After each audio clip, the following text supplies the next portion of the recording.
Okay, so a couple of weeks ago, GGG released Path of Exile 2.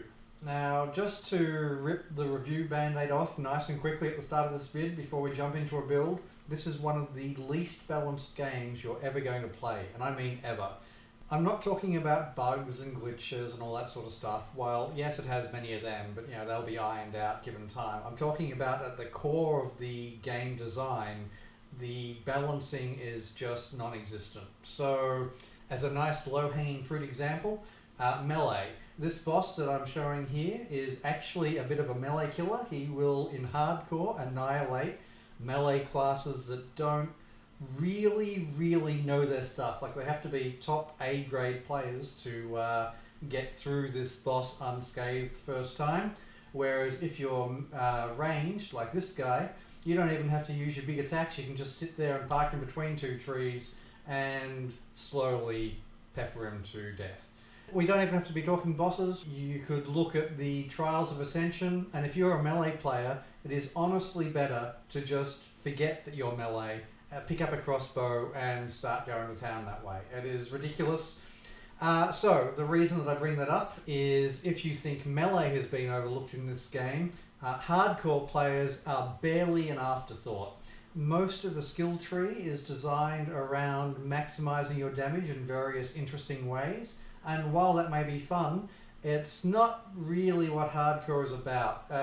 In fact, compared to POE1, where, let's say, life was an option, in POE2, they've taken almost all increases to life off the tree. Yes, there's a few left, an ascendancy with one here or a node there, but overall, you're not going to be able to get life high enough for a viable hardcore character. It doesn't matter what your sustain is, what your regen is, what your recoup is. Without a high enough actual total, it's not going to happen.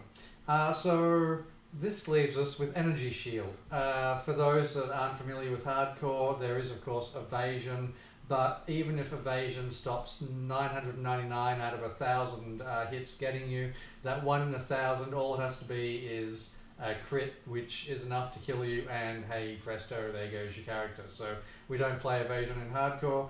So, Energy Shield build. Now, when building an Energy Shield build, there's two things to consider normally. There is how high you can get your Energy Shield and recharging it. This covers things like start of recharge time and regeneration speed. We're going to bypass all the fiddly worrying about regen time and recovery speed and all that sort of stuff with one of the more powerful ascendancy nodes available to us, the Chronomancer's Time Rift. So once you unlock Time Rift, it will passively work in the background all the time, leaving after images behind you, and when you get hit, you can activate it to reset time. You teleport back to your oldest after image, and better than that though, you reset your energy shield, your health, and your mana to the values that it was before. So as you can see here, in a fight where I am noobing things up completely, like I am just going really badly at it, being constantly hit, it doesn't matter, because every time I take a hit, all I do is hit my Time Rift and all is well again.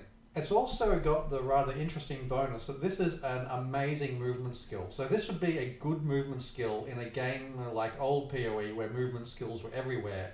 But in PoE2, where you can roll a meter to the side or something once every second or however long the cooldown is, to be able to blink to the other side of the arena every you can get the cooldown down to about 4 seconds without too much investment.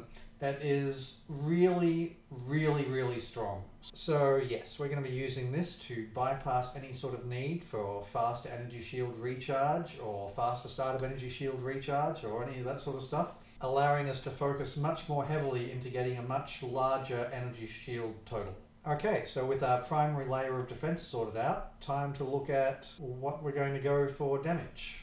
So with our primary want being to be able to stay mobile, we have two real choices with damage. We have minions and we have damage over time. So minions are extremely strong early on, but taper off without an extremely large investment on the skill tree, and we can't really afford to pay that because we want to put all our points into defense if we can. So this leaves us with damage over time. There are two main sources. There is fire with burning, and there is chaos with poison and the like. Fire is good, but the way it currently stands after the first wave of patches and balancing that they've done is chaos comes out on top for bang for buck given a small investment. So the must-have gems for this build: you need a Contagion, you need an Essence Drain with the Envenom support gem, and you need the Dark Effigy Totem with Wither. Everything else is a bit of a luxury. On top of this, I'd like to go Clarity on my Time Rift. I like to go Duration and Area Effect on my Contagion. I like to go... I've been trying out Bursting Plague on my Essence Drain since it's got Envenom on it. That doesn't seem to be working currently. I assume that's just a bug that they're going to fix, and it should work, hopefully by the time you're trying this build if you do a bit of a copy. I also stick a Font of Blood on my Dark Effigy just to give a little bit more life regen to any minions that I happen to have up the front. I like to go a Blasphemy with an Enfeeble just as an extra layer of defense. I like to have a Despair Curse for bosses. I think that's about it. Oh, and I also quite like to have zombies as my minion up the front because we can empower them, and there's a little node on the tree that gives us extra energy shield if we've consumed a power charge recently, and that's just a good way to do it. We get power charges from our Profane Ritual. Again, feel free to play around with your own gem setup. The primary ones, though, are Contagion, Essence Drain with Envenom, and Dark Effigy with the Wither. That will carry you through most of the game. The rest is just finesse. Okay, now we pretty much know the build. It's just a matter of running through the basics and putting it together. So Act 1, run up and get Lingering Horror as fast as possible. The extra skill duration on our Contagion is invaluable in the earlier acts before we get our Dark Effigy in Act 3.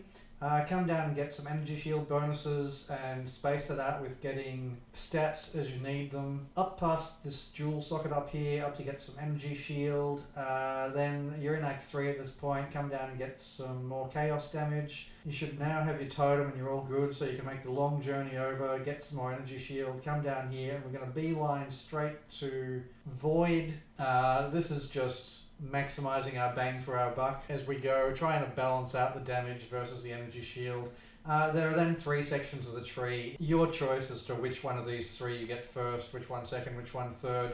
You might ask, by the way, why we're taking such a long route over the top and around.